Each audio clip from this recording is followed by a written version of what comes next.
Welcome everyone. आज हम Maharashtra TET exam का पेपर फर्स्ट डिस्कस करने जा रहे हैं। 2018 का इंग्लिश सेक्शन हम आज डिस्कस करेंगे। देखिए, अभी भी 70% व्यूवर्स ऐसे हैं जिन्होंने चैनल को सब्सक्राइब नहीं किया है। So this is not fair. If you subscribe the channel, it does not charge you. Believe me, it does not charge you. So requesting all the viewers to subscribe the channel as it provides huge amount of motivation to work harder in the future. Let's have today's first question. आज का पहला question है, which one of the following pairs is not correctly matched as one word substitution for the given phrase? First option है genocide, murder of race. देखिए, यहाँ पर one word substitutions दिए गए हैं और आपको ये पहचानना है इसमें से कि कौन सा सब्सटीट्यूशन मैच नहीं होता वर्ड के साथ। ठीक है, जीनोसाइड के लिए यहाँ पर दिया गया है मर्डर ऑफ रेस। देखिए, जीनोसाइड कहते हैं the systematic killing of substantial number of people. ठीक है, तो मर्डर ऑफ रेस इसे कहा जा रहा है यहाँ पर, तो ये एक सही ऑप्शन है। सेकेंड है सोरोरिसाइड। अब ये मर्डर ऑफ सिस्टर होना चाहिए, लेकिन यहाँ में भी मिसप्रिंट हुआ है, तो मर्डर ऑफ सिस्टर को जो है यहाँ क्या कहते हैं, sororicide. A person who kills one's sister, ऐसा आप कह सकते हैं, या फिर a person who kills his or her sister, उसको जो है ना सोरोरिसाइड हम कहते हैं। थर्ड ऑप्शन है यूरोक्सिसाइड। देखिए, इसके अंदर होता ही है यूरोक्सिसाइड में the killing of one's wife को क्या कहते हैं हम, यूरोक्सिसाइड। यहाँ पर दिया गया है मर्डर ऑफ ब्रदर, तो ये एक गलत ऑप्शन है। ठीक है, और यही हमें यहाँ पर चूज़ करना है। Which one of the following pairs is not correctly matched? So the third answer will be our answer, that is यूरोक्सिसाइड। और जो फोर्थ ऑप्शन है matricide, murder of mother, this is also correct match. ठीक है, third हमारा क्या होगा, correct answer होगा which does not match. The young one of a cat is a kitten, the young one of a frog is called. देखिए, बिल्ली के छोटे बच्चे को किटन कहा जाता है, और यहाँ कहा पूछा ये जा रहा है कि जो मेंढक होती है फ्रॉग, इसके बच्चे को क्या कहते हैं। सेकेंड ऑप्शन है किड, किड यानी कि छोटा बच्चा, ये तो रॉन्ग हो गया है ना। फॉन किसे कहते हैं, first option. Young one of a deer को फॉग कहेंगे। ठीक है, थर्ड ऑप्शन है सिग्नेट। देखिए, सिग्नेट किसे कहेंगे, young one of a swan को सिग्नेट कहेंगे। स्वैन किसे, यानी कि बदख। थर्ड ऑप्शन भी रॉन्ग हो गया। और द फोर्थ वन ऑप्शन है टैडपोल, फ्रॉग के बच्चों को क्या कहेंगे हम, टैडपोल कहेंगे। नेक्स्ट ऑप्शन है, नेक्स्ट क्वेश्चन है the cry of a dog is बार, the cry of an ape is called. अगर डॉग के रोने को बार कहा जा रहा है, तो एपे के रोने को क्या कहेंगे? तो एपे के रोने को जो है ना हम गिबर कहेंगे, गिबर। Option number 2। एपे किसे कहते हैं, एपे बिन मानुस होता है, पोंगो की नस्ल से ताल्लुक़ रखने वाला। ठीक है, गिबर को इस तरह भी कहते हैं कि बकवास करना, ये जो लफ्ज़ गिबर है, या फिर बेतुके बोले जाना, इसे गिबर कहते हैं। ठीक है, नेक्स्ट क्वेश्चन है Sudhir is afraid of books, His family thinks that he is suffering from। चार ऑप्शंस हैं, एंड्रोफोबिया, लोगोफोबिया, बिबिलियोफोबिया एंड हेडोनोफोबिया। तो देखिए, इसका जो सही जवाब है वो होगा ऑप्शन नंबर 3, बिबिलियोफोबिया। बिबिलियोफोबिया का मतलब होता है phobia of books, fear of books. ठीक है, फर्स्ट ऑप्शन क्यों नहीं होगा? एंड्रोफोबिया में क्या होता है, फियर ऑफ मैन होता है, लोगों से डर होता है इसमें। सेकेंड ऑप्शन क्यों नहीं होगा? लोगोफोबिया में क्या होता है, फियर ऑफ वर्ड्स होता है, अल्फाजों से डर होता है इसके अंदर। और जो फोर्थ ऑप्शन है हेडोनोफोबिया, इसके अंदर जो है ना प्लेजर को लेकर डर होता है, फियर ऑफ ऑब्टेनिंग प्लेजर, आपको जो है ना किसी चीज़ की लज़्ज़त हासिल करने में डर होता है इसके अंदर। जबकि इसमें पता होता है rationally there is nothing at all wrong with the taking pleasure, बावजूद इसके प्लेजर को लेने में क्या होता है, इसके अंदर डर महसूस होता है हेडोनोफोबिया में। नेक्स्ट क्वेश्चन है fill in the blanks with the suitable word. Life is to death as pleasure is to dash dash. जीवन मृत्यु के लिए है ना, जैसे सुख डैश डैश के लिए है। समझ गए आप? ऑप्शंस हैं सफ़रिंग, पेन, पॉवर्टी और लास्ट ऑप्शन है एंग्विश। देखिए इसका जो सही जवाब होगा वो होगा ऑप्शन नंबर 2। ठीक है, कि जीवन मृत्यु के लिए है और जैसे सुख दर्द के लिए है ना। Next question, choose the correct meaning of the underlined idiom in the sentence. We should guard against our green eyed friends. अब यहाँ पर ग्रीन आइड फ्रेंड्स किसे कहा जा रहा है? तो यहाँ पर देखिए ग्रीन आइड फ्रेंड जो है ना, जेलस फ्रेंड्स को कहा जा रहा है। जेलस ऑप्शन है यहाँ पर option number 2। We should guard against our green eyed friends. Next, choose the most suitable verb phrase for the sentence. While giving evidence in the court, she dash dash. First option है broke up, second option है brought down with। ये तो option ही totally wrong दिया है, इस पर सोचने की भी ज़रूरत नहीं है। थर्ड ऑप्शन है broke with, फोर्थ ऑप्शन है broke down। देखिए broke down के माने होते हैं to stop functioning because of breakage, रो देना कहीं पर किसी बात को लेकर। तो she giving evidence in the court, she broke down, वहाँ पर वो क्या हो गई जो है ना, रो दी। इस तरह से क्या कह सकते हैं उसे, और टू लूज़ मोरल और कंपोजर। तो जो फोर्थ ऑप्शन है वो हमारा सही जवाब होगा। नेक्स्ट क्वेश्चन है select the combination of numbers so that letters arranged accordingly will form A meaningful word. Alphabets को सिस्टमेटिक अरेंज कीजिए और एक मीनिंगफुल वर्ड बनाइए। ऑप्शंस भी यहाँ पर दिए गए हैं, तो ज़्यादा सोचने वाला क्वेश्चन नहीं है ये। ऑप्शन नंबर देखिए आई थिंक 3 जो है ना, एक वर्ड फॉर्म कर रहा है यहाँ पर। यस, ऑप्शन नंबर 3 क्या फॉर्म कर रहा है? थर्ड है एस, सेकेंड है यू, और फोर्थ है जी, फिर फिफ्थ है ए और फर्स्ट है R, that is sugar. Next, select the one which best expresses the given sentence in passive voice. Passive voice में कन्वर्ट करने वाला जो प्रॉपर सेंटेंस है चारों ऑप्शंस में वो पहचानिए। आई नो हर, ठीक है, मैं उसे जानता हूँ। अब यहाँ पर पैसिव वॉइस में कन्वर्ट करने के लिए जो प्रॉपर सेंटेंस है हमें उसे क्या करना है, सिलेक्ट करना है। तो देखिए ये सिंपल प्रेजेंट टेंस का है ना। तो सिंपल प्रेजेंट टेंस में क्या कहा गया है? She, I know her. Options क्या हैं? She is known by me, she was known by me, she was known to me, she is known to me. तो फर्स्ट ऑप्शन तो यहाँ पर टोटली रॉन्ग है, she is known by me. देखिए ऐसा कह सकते हैं it was made by me, है ना, but she is known by me, this is not passive voice. She was known by me, again she was known to me. तो ये तो सिंपल प्रेजेंट टेंस का एक्टिव वॉइस दिया गया है, तो पैसिव में भी क्या होगा? She is known to me. Fourth option जो है यहाँ पर सही होगा। Choose the one which best expresses the following sentence in indirect speech. He said to her, are you coming to the party? तो यहाँ पर इसका इनडायरेक्ट हमें जो है ना कन्वर्ट करना है। सब्जेक्ट दिया गया है, वर्ब का फर्स्ट फॉर्म दिया गया है, ऑब्जेक्ट दिया गया है, ठीक है। अब देखिए he told her, ये जो said है, he said to her, are you coming to the party? यहाँ पर ये पूछ रहा है, तो he told her will not be there। First option तो यहाँ पर क्या हो जाएगा? कैंसल आउट हो जाएगा। नेक्स्ट ऑप्शन है ही आस्क्ड हर। यहाँ सेकेंड ऑप्शन पे गौर किया जा सकता है, whether she was coming to the party, are you coming to the party कहा गया है। तो यहाँ पर देखिए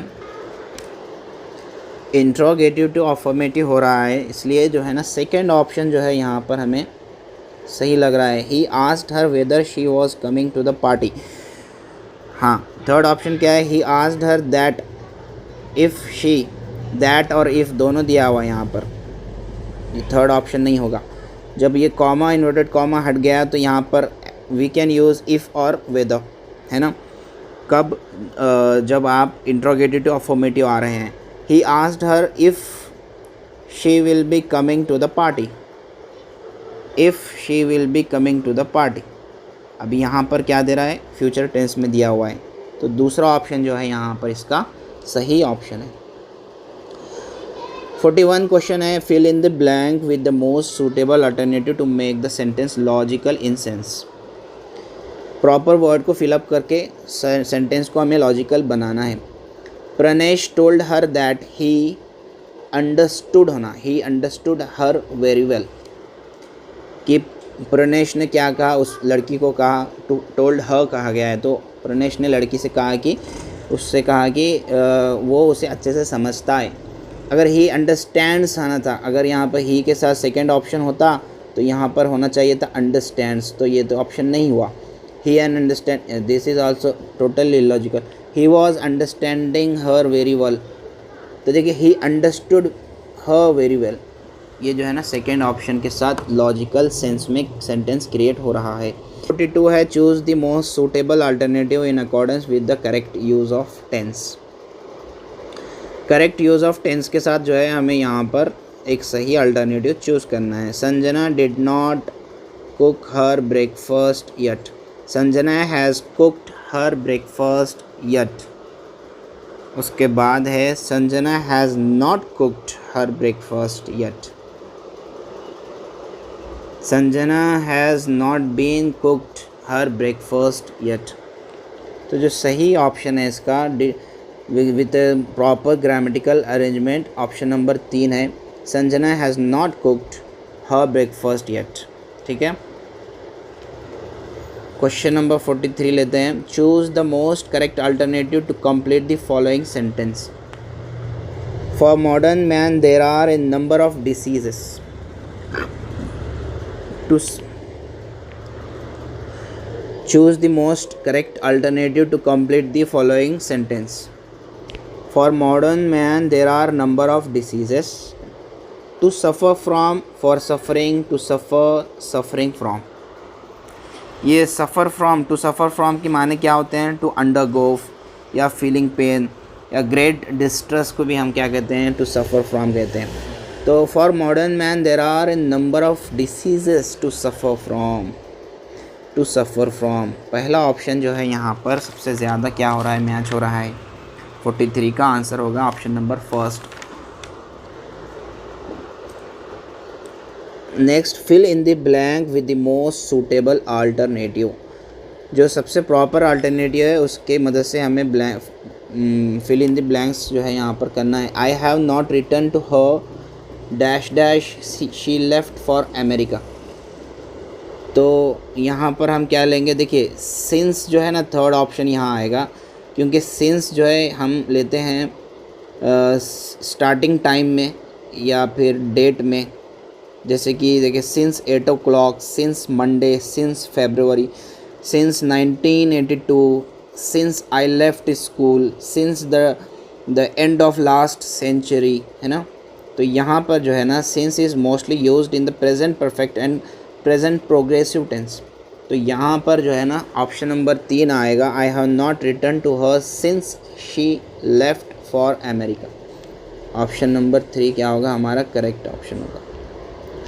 नेक्स्ट क्वेश्चन है, fill in the blank with the most suitable prepositions.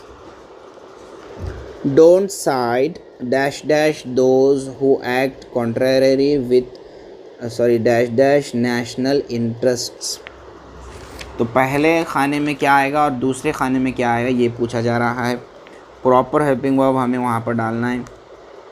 45 question है, don't side with those who act contrary to national interest.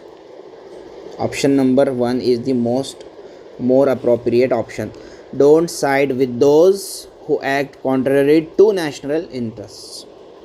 अगर आप ऐसे कहेंगे don't side by those, don't side with those who act contrary by nature. तो ये सबसे proper जो यहाँ पर प्रीपोजिशन दिया गया है वो है option number first. Find out which part of the sentence has an error.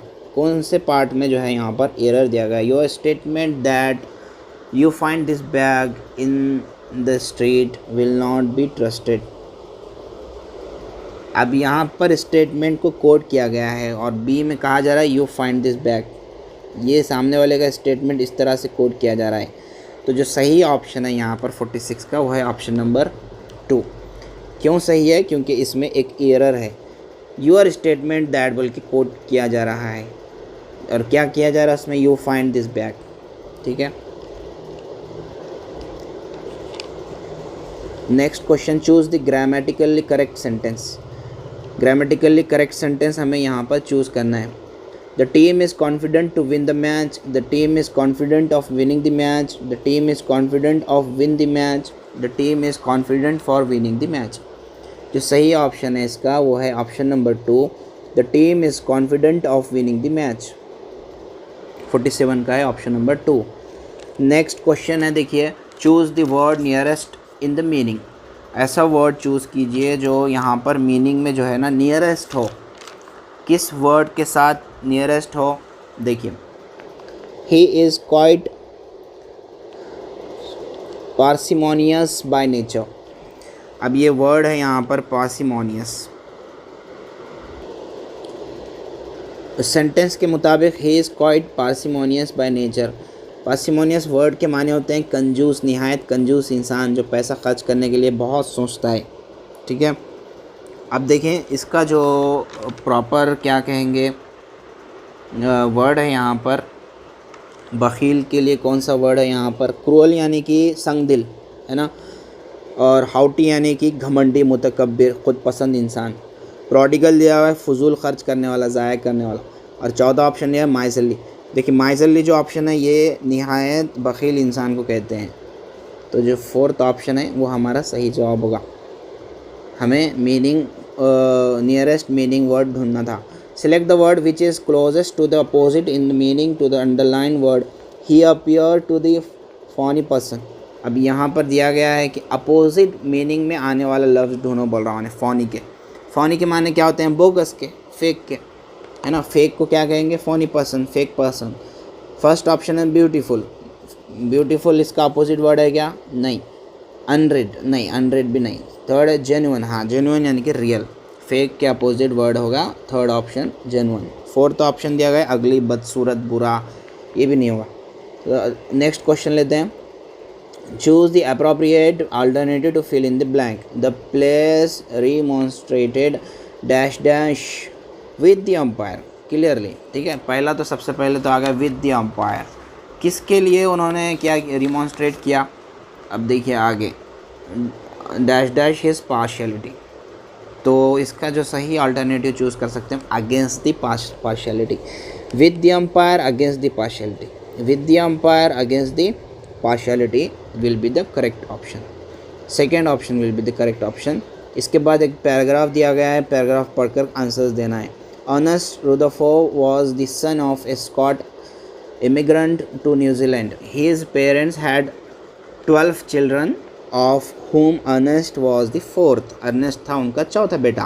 Question number 51 यही है। Rutherford was his parents dash dash child.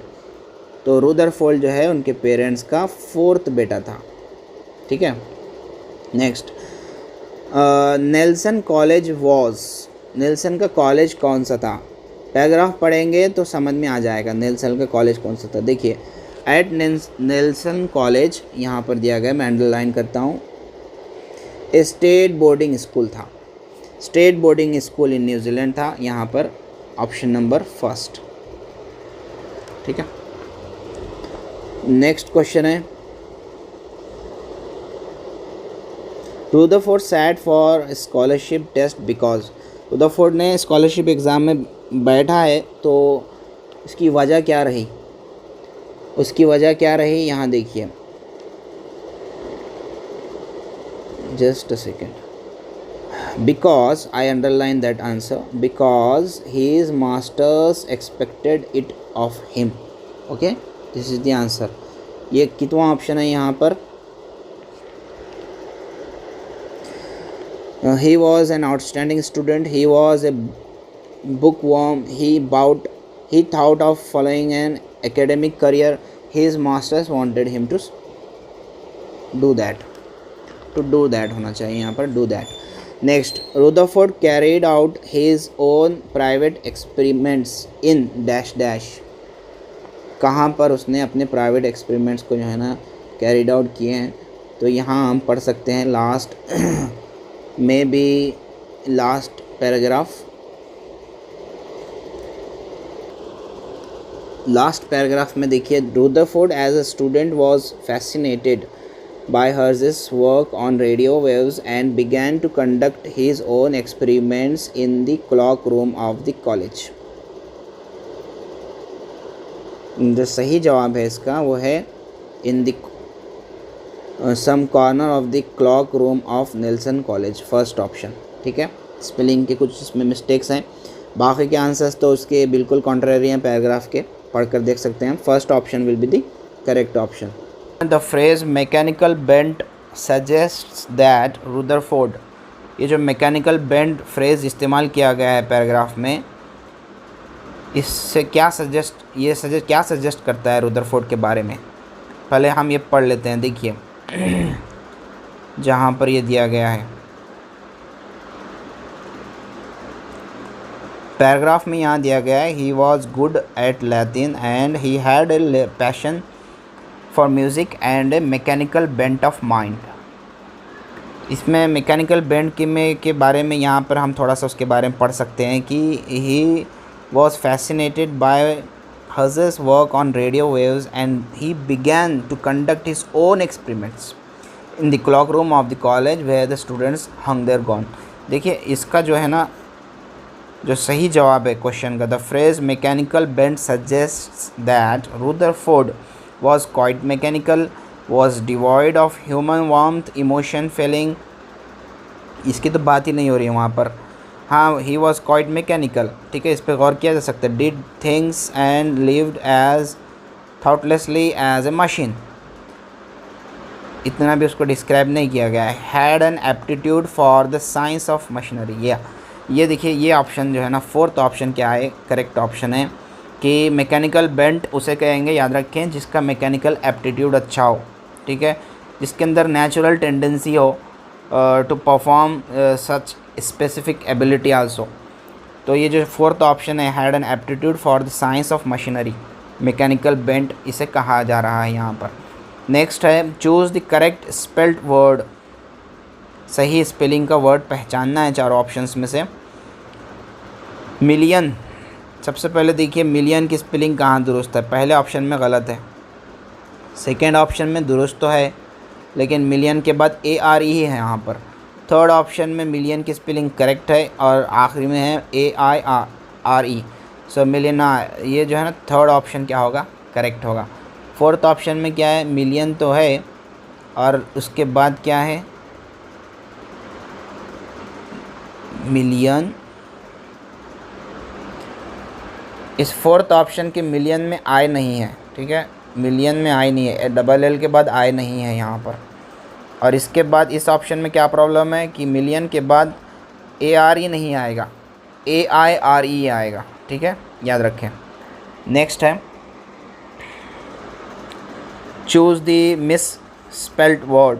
ऐसा वर्ड पहचानिए जो मिस स्पेल्ड हुआ है. पहला ऑप्शन है करियर, ये तो बिल्कुल करेक्ट वर्ड है. करियर के माने होते हैं पर्सन्स ऑक्यूपेशन, है ना, वंस प्रोफेशन को हम करियर कहते हैं. सेकेंड ऑप्शन है कैरियर. अब ये कैरियर जो है किसे कहेंगे, एक ऑब्जेक्ट है दैट कैरीज समथिंग और someone, that is called as carrier. Third option है ज़ोडियाक. ज़ोडियाक कहते हैं आसमान पर मोहित एक फ़र्जी खित्ता या रास या चक्कर, इसकी भी स्पेलिंग एकदम दुरुस्त. फोर्थ ऑप्शन है सर्जेंट. ये जो है ना, इसके अंदर S के बाद E आएगा. सर्जेंट कहते हैं देखिए हवलदार को, या अव्वल दर्जे का जो वकील होता है उसे भी सर्जेंट कहते हैं. SERGEANT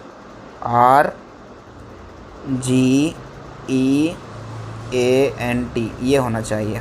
ठीक है, SEREANT.